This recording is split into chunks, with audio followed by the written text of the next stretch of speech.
윤석열 대통령이 오늘 산업통상자원부 장관 후보자에 안덕근 통상교섭본부장을 지명하는 원포인트 개각을 단행했습니다. 등판 시점을 조율하고 있는 한동훈 법무부 장관 후임 자리와 교체가 확정적인 외교 안보 라인은 일단 오늘은 발표하지 않았는데요.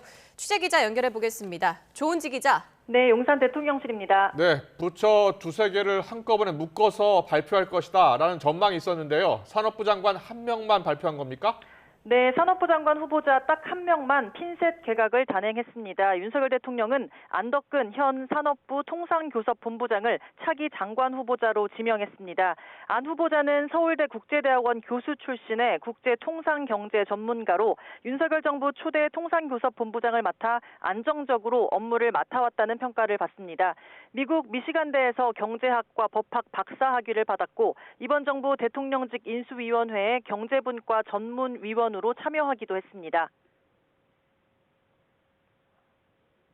후보자의 검증된 업무 능력과 풍부한 국내외 네트워크를 바탕으로 수출 증진과 핵심 전략 산업 육성, 또 산업 규제 혁신 등을 속도감 있게 추진해서 우리 경제에 활력을 불어넣고 대한민국의 경제 영토의 확장을 이끌 것으로 기대하고 있습니다.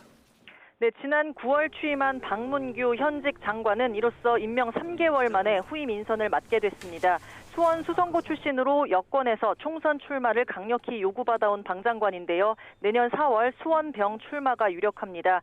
오늘 핀셋 개각은 공직자 사퇴 시한인 내년 1월 11일 전에 국회 인사청문 절차를 마쳐 부처 장관 공백이 없어야 한다는 대통령의 의중이 반영된 걸로 보입니다. 3개월 초단기 장관 교체에 대한 취재진 질문에 대통령실 고위 관계자는 아픈 부분이라면서도 정치 분야가 우리나라 두뇌 역할을 하기 때문에 국가 전체로 봐서는 크게 데미지가 없을 걸로 본다고 말했습니다. 예, 가장 관심을 끄는 것은 한동훈 법무부 장관의 교체 시점이겠죠? 네, 한동훈 장관의 총선 차출은 확정적인데 교체 시점을 조율하는 걸로 보입니다. 윤석열 대통령은 애초 연말 연초 원포인트 발표로 한 장관 정치선언의 폭발력을 극대화하는 방안을 고려했는데요. 최근 김기현 전 대표의 사퇴와 비대위 전환 등 국민의힘 상황이 긴박하게 흘러가면서 변수가 생겼습니다. 한동훈 장관이 비대위원장으로 유력하게 거론되는 만큼 등판 시점이 빨라질 가능성도 있는데 대통령실은 당장 한다, 언제 한다 말하기 어렵고 당의 여러 의견 수렴 과정도 살펴보고 말하겠다며 원론적으로 대답했습니다.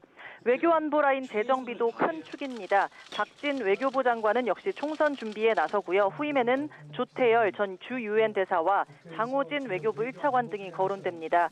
인사파동 논란으로 경질된 국정원장에는 조태용 현 국가안보실장의 이동이 유력한데 후임 안보실장 등을 놓고 막판 퍼즐 맞추기가 진행되고 있습니다.